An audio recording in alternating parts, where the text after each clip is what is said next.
যারা বাঙালি ও কালচার দেখছেন, তারা জানেন যে আমরা আগেই সূত্রের খবর হিসেবে জানিয়েছিলাম নীতীশ কুমারই ফের মুখ্যমন্ত্রীর কুর্সিতে বসতে চলেছেন। আমাদের কাছে পাকাপাকিভাবে বিহারের রাজনৈতিক সূত্র মারফত এই খবর এসে পৌঁছানোর সঙ্গে সঙ্গে আমরা বাঙালি ও কালচারের দর্শকদের কথা জানিয়েছিলাম। তার ২৪ ঘণ্টার মধ্যেই কিন্তু আমরা সেই ছবি দেখতে পেলাম বিহারের গান্ধী ময়দানে, যেখানে দশমবার বিহারের মুখ্যমন্ত্রী হিসেবে শপথ নিলেন নীতীশ কুমার। ২০০৫ সালে প্রথম নীতীশ কুমার বিহারের মুখ্যমন্ত্রী হয়েছিলেন এবং তারপর এই নিয়ে দশমবার মুখ্যমন্ত্রীর কুর্সিতে বসলেন নীতীশ কুমার। আমরা জানিয়েছিলাম বাংলার কালচারে সূত্রের খবর অনুযায়ী প্রধানমন্ত্রী নরেন্দ্র মোদী তিনি নিজে উপস্থিত থাকবেন গান্ধী ময়দানে এই শপথ গ্রহণ অনুষ্ঠানে। ঠিক তেমনটাই ঘটেছে।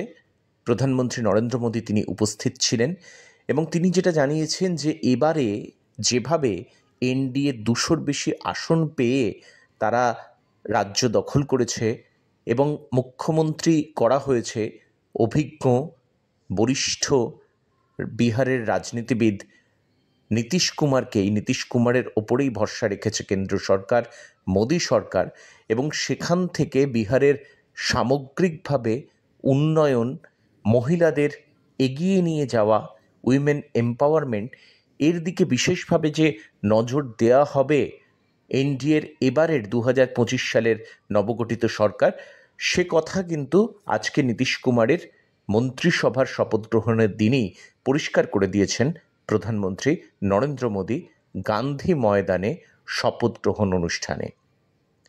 আপনার নিজস্ব চ্যানেল বাঙালি ও কালচার, আ কন্টেন্ট বেসড চ্যানেল, সাবস্ক্রাইব করুন, লাইক, কমেন্ট এবং শেয়ার করুন, সকলকে করান বাঙালি ও কালচার।